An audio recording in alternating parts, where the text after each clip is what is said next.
ॐ श्रीगौर्या सकलार्थदं निजपदां भोजेन मुक्तिप्रदं प्रौढं विघ्नवनं हरन्तमनघं श्रीगुण्डिकुण्डासिना वन्दे चर्मकपालिकोपकर्णे वैराग्यसौख्यात् परं नास्तीति प्रदिशन्तमन्तविधुरम् श्रीकार्षिकेशं शिवम् शङ्करं शङ्कराचार्यं केशवं बादरायणं सूत्रभाष्यकृतौ वन्दे भगवन्तौ पुनः पुनः।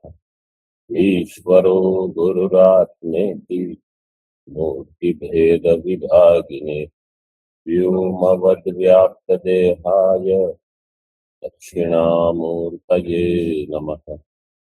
ओम शांति शांति शांति।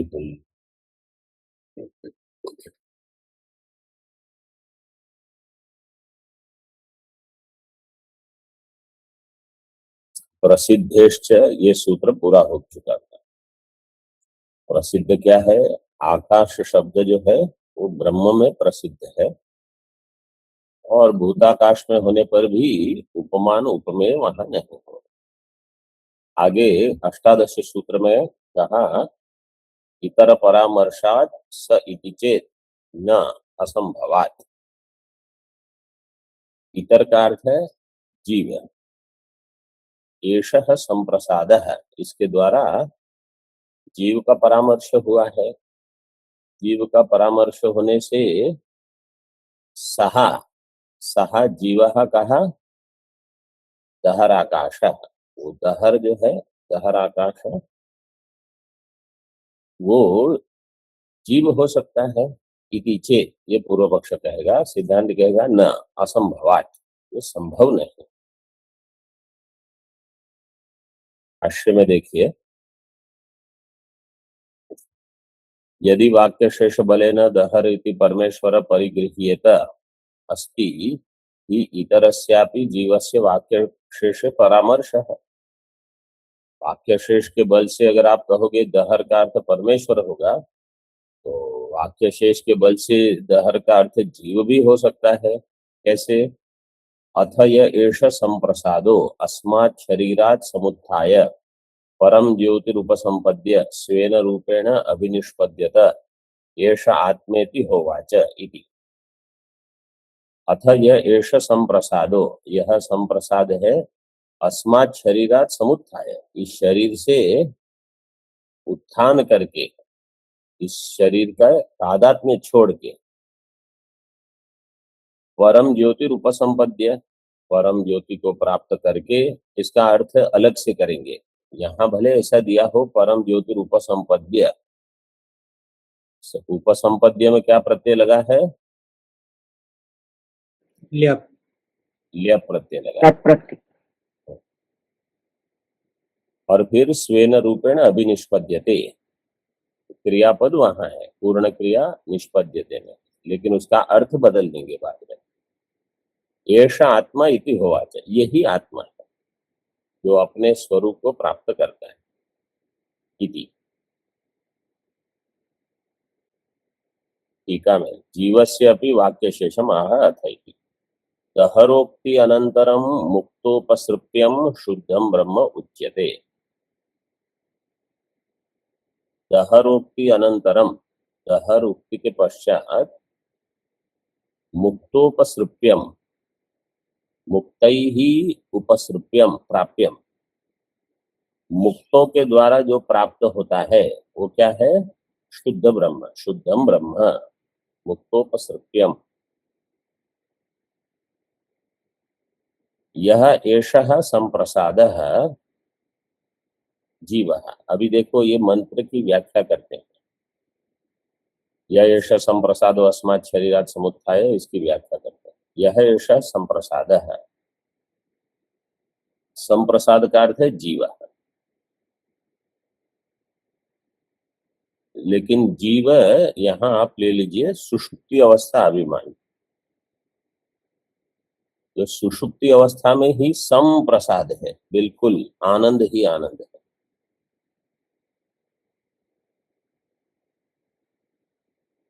संप्रसादः जीवः अस्मात् अस्मात् शरीरात् समुत्थाय कहा, तो अस्मात् कार्यकरण संघातात, कार्यकरण संघात से उत्थाय, सम्यक उत्थाय, ठीक ठीक बाहर निकलकर, इस मतलब तादात्म्य को छोड़कर, आत्मानम तस्माद विविच्य, आत्मानम का अर्थ है लक्ष्यार्थ, कार्यकरण संघातात सम्यक उत्थाय, मतलब पहले ये जीव वाच्यार्थ रूप में था, अहम पद का जो वाच्यार्थ था उसमें से उपाधि को छोड़कर अब वो हो गया अहम पद लक्ष्यार्थ। जैसे विवेक करके, विविच्य, विविक्तम आत्मानम, तो विविक्त आत्मा हो गया अहम पद का लक्ष्यार्थ है।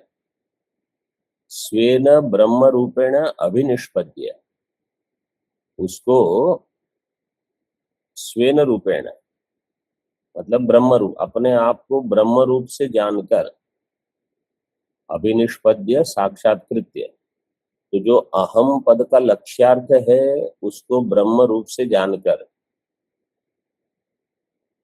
तदेव प्रत्यक परम ज्योति ही उपसंपद्यते प्राप्नोति इति व्याख्येयम्, वही प्रत्यक परम ज्योति है, वही चैतन्य है जो जागृत स्वप्न सुषुप्ति तीनों अवस्थाओं को प्रकाशित करता है और तीनों प्रपंच को, स्थूल सूक्ष्म कारण प्रपंच को भी प्रकाशित करता है। वह ज्योति ही, प्रत्यक परम ज्योति ही, उसको वो उपसंपद्यते प्राप्नोति का अर्थ है स्वरूप से जान लेता है, अन्य कुछ से प्राप्त नहीं करना है। इसको ऐसे आप कह सकते हो, अगर पूर्व वाक्य के साथ संगति लगाओगे, दहरोक्ति अनंतरम मुक्तोपसृप्यम शुद्धम ब्रह्म, तो अब ये मुक्त है और उसको प्राप्त करेगा विदेह मुक्ति काल में। अभी इसमें मंत्र में क्या कहा, ज्योतिरूपसंपद्य, वहां ल्य प्रत्यय लगाया, और अभिनिष्पद्यते ये पूर्ण क्रिया हो गई।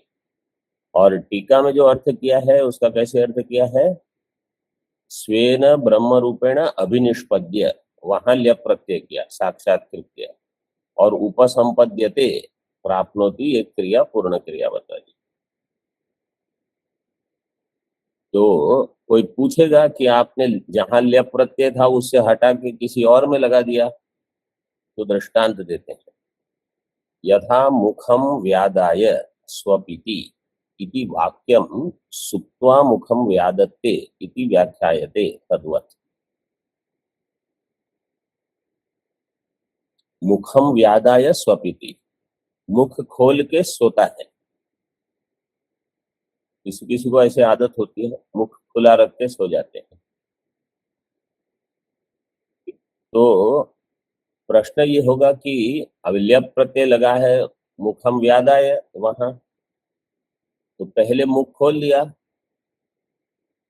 ल्य प्रत्यय कब लगता है, तो आ प्रत्यय कब लगता है, समान करता, नहीं सूत्र क्या है, समासे अनय पूर्वकत्वाल्य, समान कर्तृकयो हो पूर्व काले, तो समान करता है और पूर्व काल में, पूर्व काल में क्या हो गया, मुख व्यादानम, मुख खोल के रखा, बाद में सो गया, लेकिन वास्तव में क्या होता है, सोकर नींद में ही मुख खुल गया, तो इति वाक्यम सुप्त्वा मुखम व्यादत्ते इति व्याख्यायते, पहले सो गया फिर मुख खुल गया ऐसे, तो मुखम व्यादाय स्वपिति ये कहते हैं, लेकिन उसका अर्थ अलग से करते हैं। इसी प्रकार यहाँ पर अब प्रक्रिया क्या हो गई, अहम पद का जो वाच्यार्थ है, अभी हमको करना क्या है, वास्तव में ये मुख्य है, वहां क्या हुआ, ये पंक्ति का अर्थ क्या है वो तो ठीक है, समझना क्या है हमको कि इस अहम पद वाच्यार्थ में कार्यकरण संघात मिले हुए हैं। कार्यकरण संघात से सम्यक उत्थाय, मतलब इससे तादात्म्य छोड़कर विवेक करके, जिसका तीनों काल में तीनों अवस्थाओं में अन्वय है, वही आत्मा है, और जिसका व्यतिरेक है वो मैं नहीं हूं। क्यों? उसको हमने छोड़ दिया है। तो अगर हमने उसको किसी काल में छोड़ दिया तो इसका अर्थ है वो गौण है, वो आत्मा नहीं है। जैसे वस्त्र का त्याग कर सकते हैं, ऐसे स्थूल शरीर, सूक्ष्म शरीर, कारण शरीर, प्रपंच सभी का त्याग कर सकते हैं। जिसका त्याग हो गया वो मैं नहीं हूं। तो विवेक इसी को कहते हैं, विविक्तम आत्मानम। अब जो विवेक का परिणाम हुआ, ये हो गया स्वम पद का लक्ष्यार्थ। उसको ब्रह्म रूप से जान लेना। तो पहले हो गया पदार्थ ज्ञान, बाद में होगा क्या? वाक्यार्थ ज्ञान। जो उपदेशाहस्य में बैठते हैं उनको ये सब हो चुका है।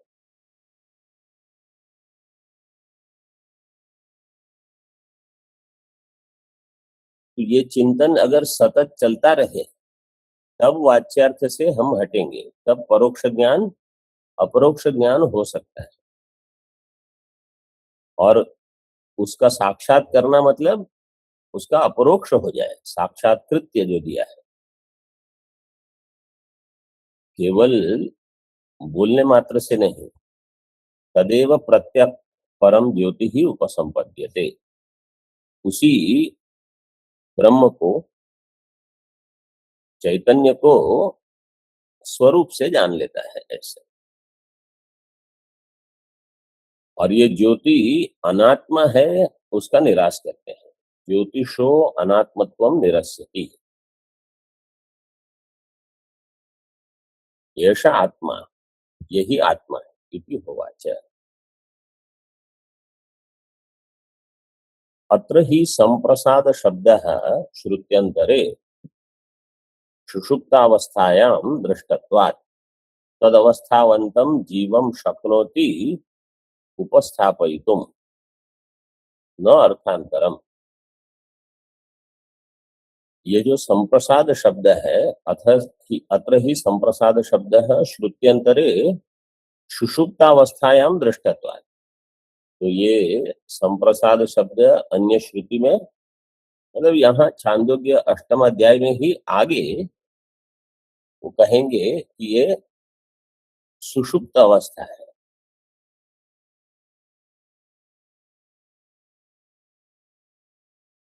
आगे इसमें दिया है, एवं एव एष संप्रसादो अस्मात् शरीरार समुत्थाय परम ज्योतिरुपसंपद्य स्वेन रूपेण अभिनिष्पद्यते। यहाँ जो संख्या दी है, आपकी इसमें संख्या दी है, ये अथय एष संप्रसादो, ये मंत्र के लिए 8 3 4, ठीक है। आगे यही मंत्र 8 12 3 में, 8 12 2 में केवल इतना है कि एवं एवं एष संप्रसादो, ऐसे है वो 8 12 2। तो सुषुप्त, वहां सुषुप्ति अवस्था को बताते हैं, सुप्तावस्थायाम दृष्टत्वात् तदवस्थावंतम जीवम शक्नोति उपस्थापयितुम। तो जीव को वहां रख सकते हैं, उपस्थापयितुम न अर्थांतरम, मतलब जीव को बताएगा और किसी को नहीं। क्यों? क्योंकि सुषुप्ति अवस्था के साथ जुड़ा हुआ है। सुषुप्ति अवस्था के साथ कौन जुड़ा होगा? जीव ही जुड़ा होगा। तो पूर्व पक्ष कह रहा है सुषुप्ति अवस्थायाम दृष्टत्वात् तद अवस्थावंतम जीवम, वो अवस्थावान होगा जीव, शक्नोति उपस्थापयितुम, अर्थांतर नहीं हो सकता। मतलब और कोई नहीं होगा सुषुप्ति अवस्थावान। उसको बृहदारण्य श्रुति में भी बताते हैं, संप्रसादे रत्वा चरित्वा इति श्रुत्यंतरम। तो संप्रसाद मतलब वहां जब आनंद होता है तब फिर स्वप्न में रत्वा चरित्वा ऐसे घूम घाम कर फिर पुनः लौटता है। अवस्थावद उत्थानम अपनी जीवस्य लिंगम इत्याह। और उस अवस्था से उत्थान करता है, वो भी जीव का लिंग है। तथा शरीर व्यपाश्रयस्यैव जीवस्य शरीरात् समुत्थानम संभवति।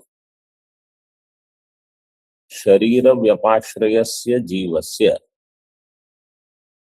शरीर व्यपाश्रय में समास विग्रह कैसे होगा? शरीरो व्यपाश्रयो यस्य जीवस्य। शरीरो व्यपाश्रयो यस्य जीवस्य।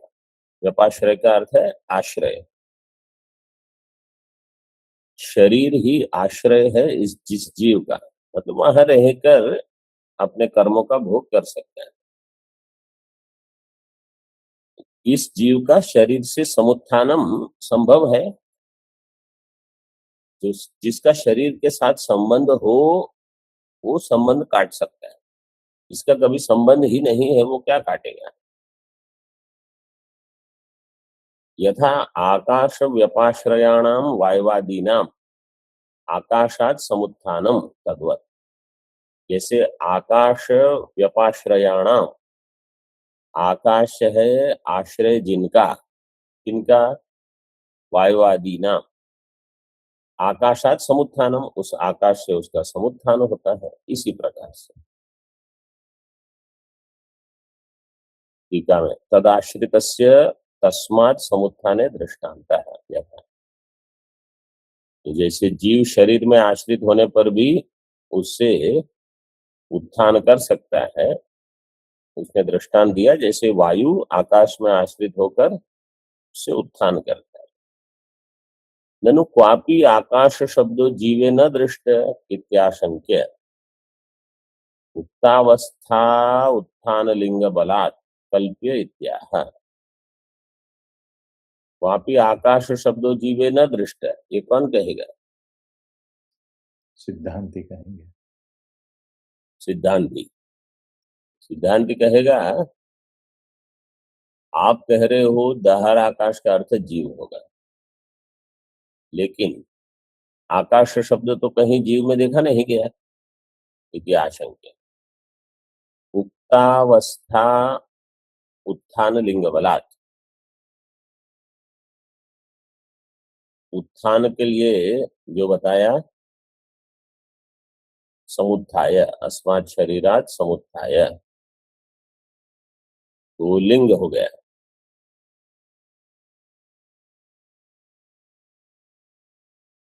लिंग बलात् कल्प्य। और भी बताते हैं, यथाच अदृष्टोपि लोके परमेश्वर विषय आकाश शब्द परमेश्वर धर्म समभिव्याहारात्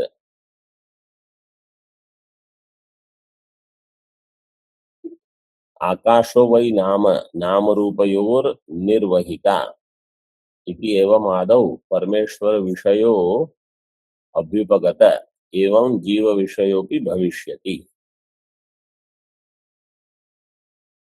पूर्व पक्ष कहता है जैसे अदृष्टोपि लोके परमेश्वर विषय आकाश शब्द है। आकाश शब्द परमेश्वर में भी कहाँ देखा जाता है? भूताकाश में ही देखा जाता है। फिर भी परमेश्वर धर्म समभिव्याहारात्, परमेश्वर के धर्म वहां उसका समभिव्याहार है। समभिव्याहार इसका अर्थ क्या है? युगपत कथन है, उसी संदर्भ के साथ उसको बताया गया। जहां आकाश शब्द आया है उसी के आगे पीछे परमेश्वर के लिंग है, तो इसलिए आकाश शब्द भी परमेश्वर के धर्म वाला हो जाएगा। ऐसे परमेश्वर धर्म समभिव्याहारात्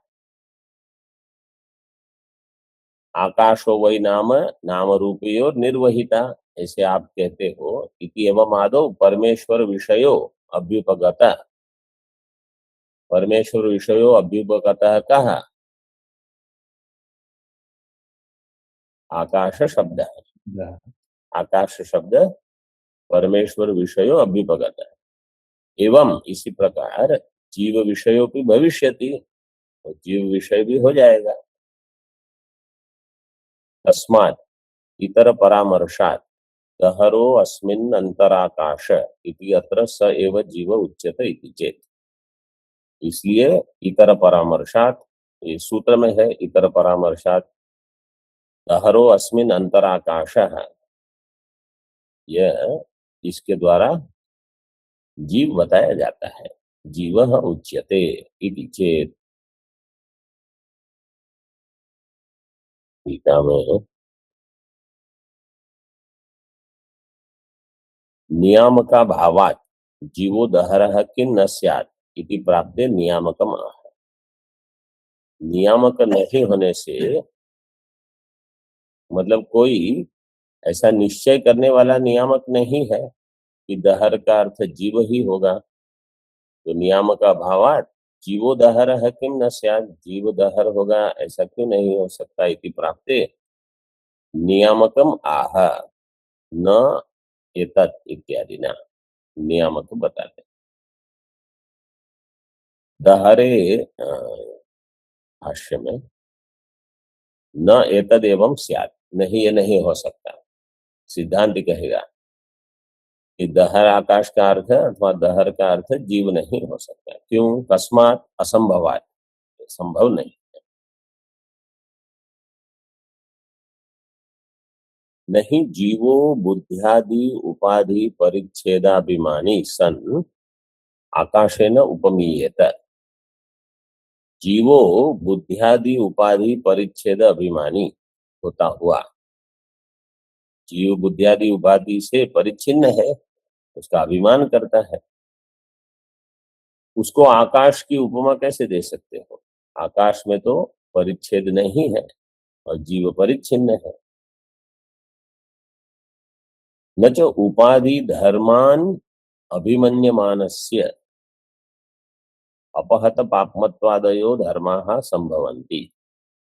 उपाधि धर्मान अभिमन्यमानस्य, उपाधि धर्म को अपना धर्म मानने वाला, उसमें अभिमान करने वाला, अभिमन्यमानस्य अपहत पापमत्वादयो धर्माः न संभवति। अपहत पापमा विजरो विमृत्यु विशोको विजिगत्सो अपिपास, ये जो सारे धर्म है, वो उपाधि धर्म से जिसने तादात्म्य किया है, वो अभिमान करता है, वहां ये सब कैसे होगा? तो साधन के लिए देखो और एक चीज बता दिया है, आत्मा के जो लक्षण दिए हैं, अपहत पापमा विजरो विमृत्यु विशोको विजिगत्सो अपिपास, ये तभी मुझ में संभव है जब मैं उपाधि को अपने में नहीं मिलाता। तो ज्ञान अगर स्थिर नहीं हो रहा तो बार बार विवेक करना पड़ेगा। विवेक का परिणाम ये होना चाहिए कि ज्ञान स्थिर हो जाए। बार बार हम अपने आप को बताएंगे ये तो अहम पद के वाच्यार्थ में है, ये उपाधि है, भूख है, प्यास है, शरीर में कुछ व्याधि है, वो तो चलते रहता है, और आयु होती है जैसे जैसे, तो ये सारे उपाधि के धर्म है, मेरे धर्म नहीं है। इसी प्रकार शोक मोह, ये जो षड उर्मी है, अशना पिपासा शोकम मोहम जराम मृत्यु, ये सारे मुझ में नहीं है। तो ऐसे उपाधि धर्म से विवेक जितना हम करते रहेंगे उतना ये ज्ञान दृढ़ होगा। और ऐसे ही जी रहे हैं और सोच रहे हैं कि एक दिन बिल्कुल प्रकाश प्रकाश वाला ज्ञान हो जाएगा, तो ऐसे कुछ नहीं होगा। रोज ये एक अभ्यास करना पड़ेगा। उत्तम अधिकारी जो होते हैं, जिनको अत्यंत वैराग्य है अपने शरीर से ही, उनको हो जाएगा। बाकी सभी को प्रयास करना पड़ेगा, ये करते रहना है। मतलब और कोई साधन जिनका श्रवण हो चुका है लगभग, उनके लिए और कोई साधन रहा नहीं। मुख्य यही साधन है, यही चिंतन करते रहे। तो ये सारे धर्म जीव में होंगे कि नहीं होंगे? नहीं होंगे। अपहत पापमत्वा प्रपंचितं च एतत् प्रथम सूत्रे, ये सब पहले ही सूत्र में बता दिया है। पहला सूत्र मतलब द्योभुवाद्यात्मकं स्वशब्दात् दहर उत्तरेभ्यः। इस अधिकरण का प्रथम सूत्र है। जहां ऐसे बताते हैं तो ये ध्यान में रखना है। और टीका में वैसे हिंदी अनुवाद में दे दिया है, इस अधिकरण के प्रथम सूत्र। तो केवल क्योंकि अधिकरण का जो प्रथम सूत्र होगा उसमें सबसे विस्तृत विचार होगा। टीका में दहरे श्रुत धर्माणाम असंभवात न जीवो दहर इत्यर्थ। दहर में जो धर्म का श्रवण हुआ है वो उसका जीव में संभव नहीं है, इसलिए जीवो न दहर है, इसलिए जीव दहर नहीं। तर्हि पुनरुक्ति ही, तो पुनरुक्ति है तत्राह अतिरेक आशंका परिहाराय अत्र तु पुनरुपन्यस्तम। अतिरेक शंका का परिहार करने के लिए, मतलब अधिक शंका होती है, उस शंका का परिहार करने के लिए अत्र तु पुनः उपन्यस्तम। पुनः किम उपन्यस्तम? दहरस्य जीवत्वम पूर्व पक्षिणा उपन्यस्तम। दहर जीव है, ये तो पहले ही नहीं था। तो अतिरेक आशंका परिहाराय अत्र तु पुनरुपन्यस्तम दहरो न जीवः पठिष्यति च उपरिष्टात् अन्यार्थश्च परामर्शः इति। आगे भी बताएंगे अगले 30वें सूत्र में, ये अष्टादश चल रहा है। अन्यार्थश्च परामर्शः, उसमें ये फिर से बताएंगे कि दहर जीव क्यों नहीं हो सकता। कातर्हि जीव परामर्श से गति ही तत्राह पठिष्यति। तो जीव परामर्श की गति क्या है आगे भी बताएंगे। और जीवस्य स्वापस्थान भूत ब्रह्म ज्ञानार्थोयम परामर्श इति वक्ष्यते। जीव जो है वो स्वापस्थान सुषुप्ति स्थान वाला है। स्वापस्थान भूत ब्रह्म ज्ञानार्थोयम परामर्श है। देखो ये बता दिया एक पंक्ति में। जीव जो है वो कौन से स्थान वाला है? स्वापस्थान मतलब सुषुप्ति स्थान। सुषुप्ति स्थान वाला जो है उसमें ब्रह्म ज्ञान कराना है। जीवस्य स्वापस्थान भूत ब्रह्म ज्ञानार्थोयम परामर्श। कहीं अगर ऐसी कल्पना है कि जीव को रहने दो जहां है उसे, एक अलग हम ब्रह्म चमकता हुआ बता देंगे, बोले आपको अभी वेदांत समझ में ही नहीं आया। जो आप जीव रूप से जानते हो उसी को आपको ब्रह्म रूप से जानना है, लेकिन क्या करके? उपाधि तादात में छोड़ के, ज्ञान से, कहीं अन्य नहीं। जैसे जो जागृत अवस्था अभिमानी है, वैश्वानर अथवा विश्व, वही तुरीय है। जो तेजस है वही तुरीय है। जो प्राज्ञ है वही तुरीय है, लेकिन वैसे के वैसा नहीं जैसा आप अभी जानते हो, उसकी उपाधि को हटाकर। लेकिन अन्य कहीं अगर आप तुरीय ढूंढने जाओगे तो नहीं मिलेगा। क्यों? क्योंकि एक ही चेतन है, अन्य चेतन है कहाँ? तो इस प्रकार से आगे बताएंगे। वक्ष्यते, जो अगला सूत्र है इसको एक अलग से अधिकरण बनाया है। इसमें आपके श्लोक है?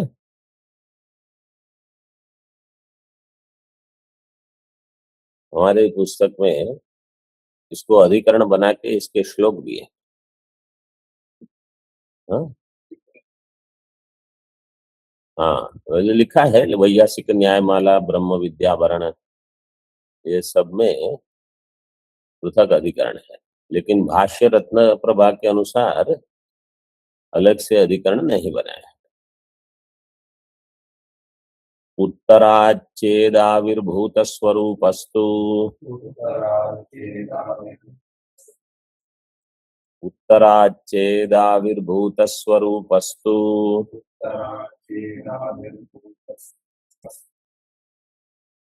उत्तराच्चेद, उसके आगे जो प्रसंग है, अभी आगे प्रसंग जो है इसका बड़ा विस्तृत भाष्य और टीका है, ये 19वें सूत्र में। तो इसलिए इसको अलग अधिकरण करके श्लोक लिखे होंगे, अथवा महत्वपूर्ण है इसलिए। तो उत्तराच्चेद आगे जो बताया गया है उसको लेकर दहर जीव हो जाए, दहर आकाश जीव के लिए हो शब्द, इति चेत् आविर्भूत स्वरूप। आविर्भूत स्वरूप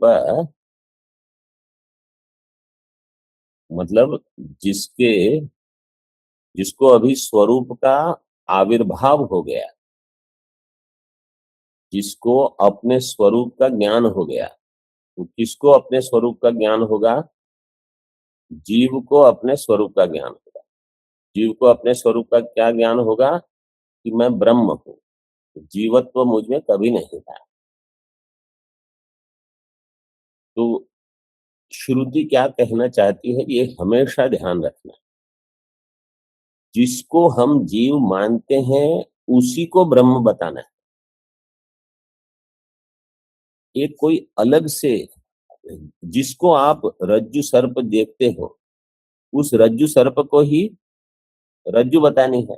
आप कहोगे कि अच्छा यहाँ तो रज्जु सर्प है, हमको रज्जु देखने, बोले तो वहां जाओ। तो ये वेदांत नहीं हुआ, ये कुछ अन्य उपासना आप करके अपने मन को बहलाते रहो।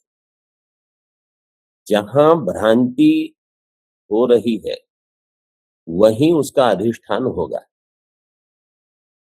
तो जो अहम पद वाच्यार्थ रूप में मैं अनुभव करता हूं अपरोक्ष रूप से 24 घंटे समझ लो, वहीं आपको अहम पद लक्ष्यार्थ ब्रह्म रूप से जान लेना है। भ्रांति यही है कि वहां जो रज्जु है उसको मैं सर्प जानता हूं, जो ब्रह्म है उसको मैंने जीव रूप से, कर्ता भोक्ता रूप से जान लिया है, और अभी मैं वहीं अटक गया। तो इसको अच्छे से ग्रहण करने से बहुत सारी भ्रांतियां चली जाएगी। ये सब वास्तव में बहुत आरंभ के वेदांत के बिंदु है, लेकिन आरंभ में अगर ठीक ठीक ग्रहण नहीं हुआ तो बाद तक ये समस्या करते रहेगा, करते रहेगा। फिर कुछ प्रकाश बुद्धि में आ गया, कुछ नीला पीला कुछ देख ले, बोले हाँ ये ब्रह्म है। इसके श्लोक जिनके पास है वो पठन कर लीजिए। यह प्रजापति विद्यायां स किं जीवोऽथवेश्वरः जाग्रत स्वप्न सुषुप्तोक्ते तद्वान् जीव इहोचितः।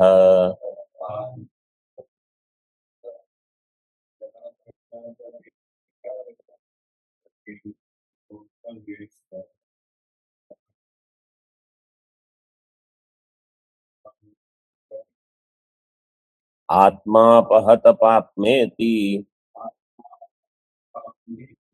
प्रक्रम्यान्ते स उत्तमः। पुमानित्युक्त ईशोत्र जाग्रदाद्यवबुद्धये।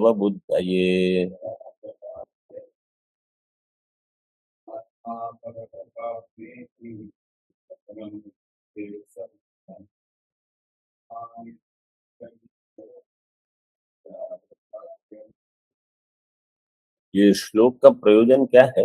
बिल्कुल सार सार रूप में पूरा सूत्र व्याख्या सब बता देते हैं। तो तुरंत मतलब संक्षेप में ग्रहण हो जाए कि ये पूरा जो अष्टम अध्याय है छांदोग्य का, उसमें जो अभी प्रजापति विद्या जो है उसका विचार करेंगे। पहले अभी तक दहर शब्द से चल रहा था सब, तो यह प्रजापति विद्यायाम सह कहा, जो प्रजापति विद्या में जिसका उल्लेख हो रहा है वो कौन है? सह किम जीवो अथवा ईश्वर है। ये जीव है कि ईश्वर मतलब ब्रह्म है, ये विषय हो गया। जागृत स्वप्न सुषुप्तोक्ते तद्वान जीव इह उचित है। पूर्व पक्ष कहेगा इसकी जागृत स्वप्न सुषुप्ति अवस्थाएं बताई है, ये आपको मिल जाएगा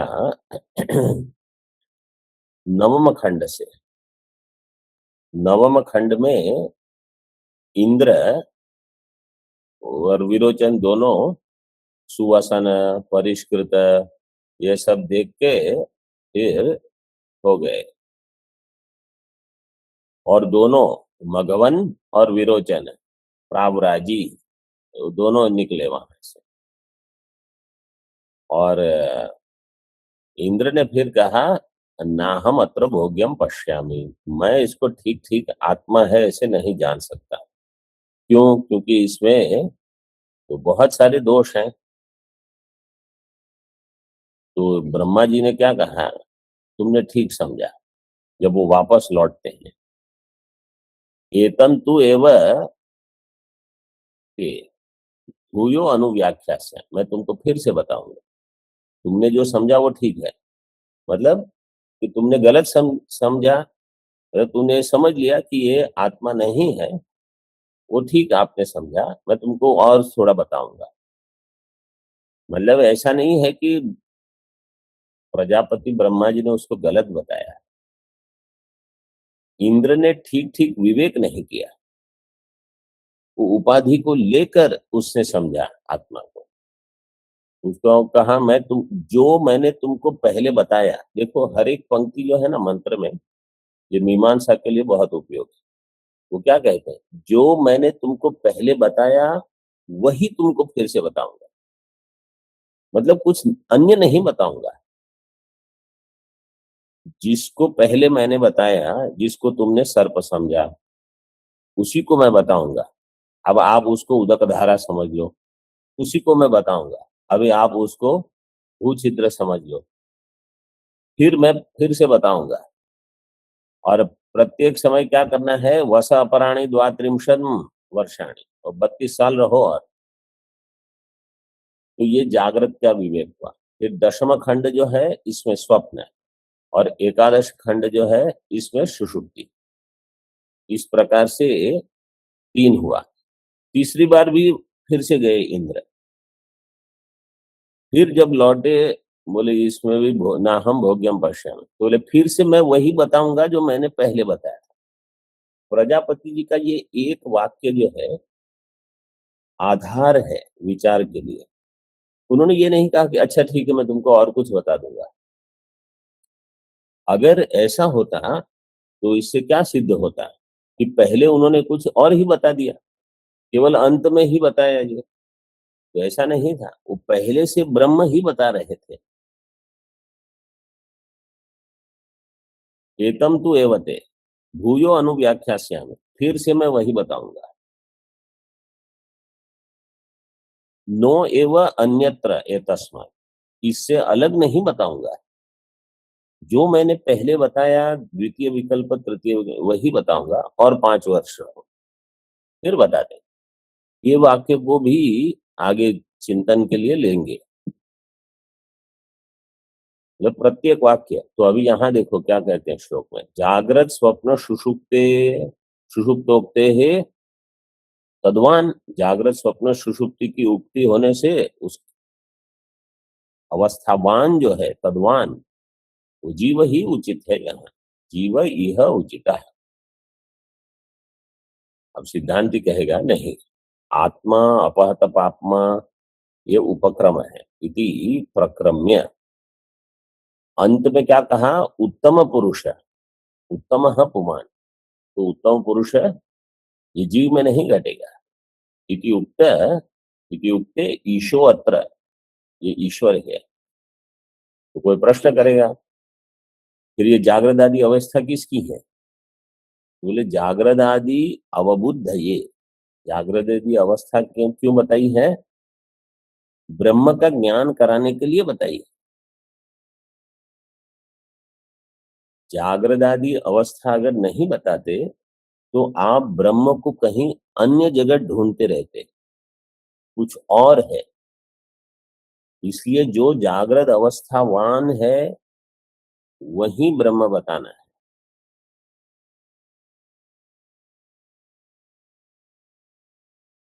ठीक है,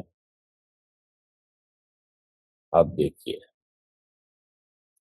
असंभवात इति हेतु हो असिद्धिम आशंक्य परिहरति, ये तो संभव नहीं है ऐसे सिद्धांति कहेगा। इतर परामर्शात या जीवाशंका जाता सा असंभवान निराकृता। इतर परामर्शात, इस सूत्र के द्वारा जीव की जो आशंका हुई, जीव की आशंका किस विषय में हुई? दहर विषय में। या जीवाशंका जाता सा असंभवात निराकृता, वो संभव नहीं है इसलिए उसका निराकरण करते हैं। टीका में एक पंक्ति देख लीजिए, निराकृताया जीवाशंकाया प्रजापति वाक्य बलात् पुनः समुत्थानम क्रियते। निराकृता जो जीवाशंका है, प्रजापति वाक्य के बल से पुनः समुत्थानम, समुत्थानम कस्य तस्याः जीवाशंकायाः क्रियते।